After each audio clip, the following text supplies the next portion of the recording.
get angry or you hate somebody, at least you have something to walk away with from here altogether. So today's theme is taking back control. And that's what our role models here tonight are going to do for us, is tell us stories about how they took back control in their life. Now, taking back control as a theme indicates, well, one thing. And number one, that's that you lost control somewhere. Well, how many people have lost some control somewhere in their life here today? Be proud of it for a hot second, damn it. You know, and the truth of the matter is, you know, whether you think you lost control or you haven't lost control, or you go, I'm pretty on top of shit. You know, it doesn't really matter, because at the end of the day, anyone ever here read the book Ishmael by Dennis Quinn? Dude, you and me, we have to share movies and books and shit. It's an amazing book, but basically the underlying theme is control is an illusion, because it is an illusion. And I think in the world today, literally today, and this month, and maybe the past 2 months, proves to us it doesn't matter how in control you are. You might be in control of a situation temporarily. But at the end of the day, we had Harvey and Irma and Maria, and we don't have control of that, even with all the technology. And today we had Vegas. We didn't have control of that. We could be angry about it. We could be indifferent to it, but we have control over it. Because there's only one thing we do have control of at the end of the day. And I don't have children. I have fish, but I don't have children. They're comparable. They're sort of the same. They come in schools. That was awful. That was just, I'll admit to that. But, you know, whether it's your children or your health or your spouse or your friends or the, you know, cleanliness of your car, you don't get to choose if it's going to be the way you want it every single time. There's only one thing you have control over, and it's something that is easily lost. And the one thing you have control over is how you react to any certain situation or circumstance. It's the only thing you can control. You might have a temporary reflex. Your fight or flight system, your amygdala might make you do something. But at the end of the day, you can choose how to take back control by just focusing on how you react.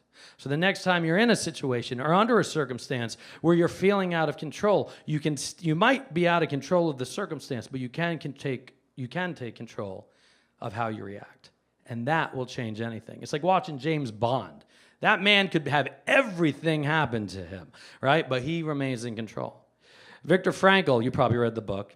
Yup, he did. Viktor Frankl, Man's Search for Meaning. He was a Holocaust survivor, he was a neuroscientist, and he was a psychiatrist. And he said, I think this sums it up, everything can be taken from a man or a woman, but one thing, the last of human freedoms, to choose one's attitude in any given set of circumstances, to choose one's own way. So by making the choice to take control, at least of yourself or your interactions, that has to become a habit. Looking for how do I react in this situation is a habit.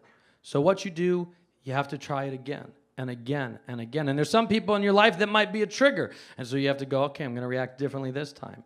But after a while, when you start, and I'm telling this firsthand even.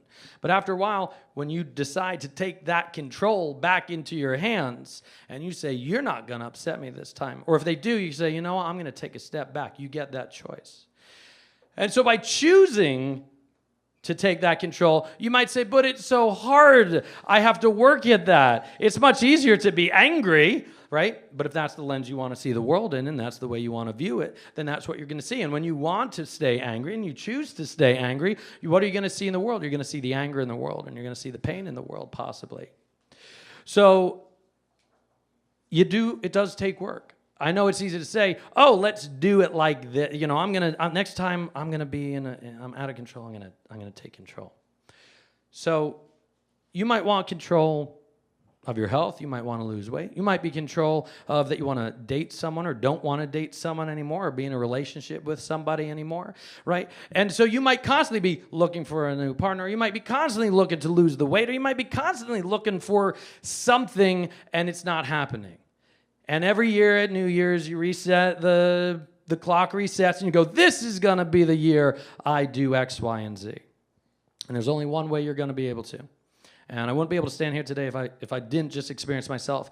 And that's that you have to take your want tos and turn them into have tos. It's the only way you're going to get anything done and take control. You have to say, I have to lose the weight. Because I bet it puts you bet if the doctor said, if you don't lose 10 pounds in the next week, you're going to figure out how to lose 10 pounds or the next month or whatever it is.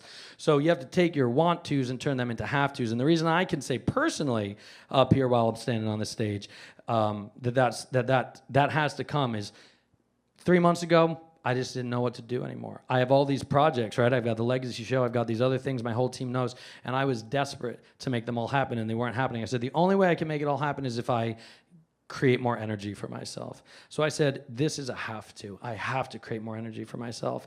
And Lauren, God bless you for standing by my side as I do all these biohacking fun experiments, drinking butter, and true story. We can talk about it later. But my energy went from literally a 3 to a 11 every single day, right? You got to see it firsthand over like a period of week, including the drinking of the butter. But the point is, it was a desperation. I had to do it. And doing so, if you look at the videos of the last legacy show, or you look at the videos that Sandy just placed, I looked 6 to 7 months pregnant in the last thing. A byproduct of taking control was my body reacted like it was taking control. And I'm starting to feel the differences here too, and that's not even a goal. So think about it. What's a want to, and how do you change it to a have to? And I'm not here to go through that, but think about what that would take. And this is my last thought that I have before I bring someone on stage. There's one way to figure out you've lost control of any circumstance. And maybe you did lose control. And that's in the moment that you blame. The moment you pass blame, you relinquished all of your control. And the next time you blame a circumstance or a person or a staff member or a child or a spouse, that means you lost that control in that moment. So, all right. So this is actually, I thought that was my last thought. So actually, no, this is the last thought. Plastic surgery. Yes. Yes, says the body love person in the room who's going to talk about how you should love your body. Plastic surgery. Anyone have it ever that wants to admit to it? No? Okay. Plastic surgery. This is an interesting fact I learned. This is fascinating. As a photographer, photographers, I think you guys will appreciate this. The difference, apparently, between beauty and not beauty is 2 millimeters. Whether it's of the eye, of the nose, whatever it is, it's 2 millimeters. And so I'm not saying go home, make changes. I hope you hear a story from any of our role models tonight, and you're going to go, I'm going to change everything. No, the change happens in small increments. Airplanes are off target 90% of the time when they're flying. Google it. That's true. And it's scary as you know that while you're flying the next time too. But airplanes are off 90% of the time. The pilot is shifting it in small increments. And that's all you have to do. Take control in small increments. You don't have to take care of them big. Take small increments, and that's what you do. So I'd like to raise a glass, if you got a glass right now. I forgot my glass. Raise a glass to the 2 millimeter movements that you can make. Raise a glass to the control you can take of yourself. Actually, give me my water. I'd like to raise a glass to the fact that you, after tonight, can take complete control. Cheers to that, everybody.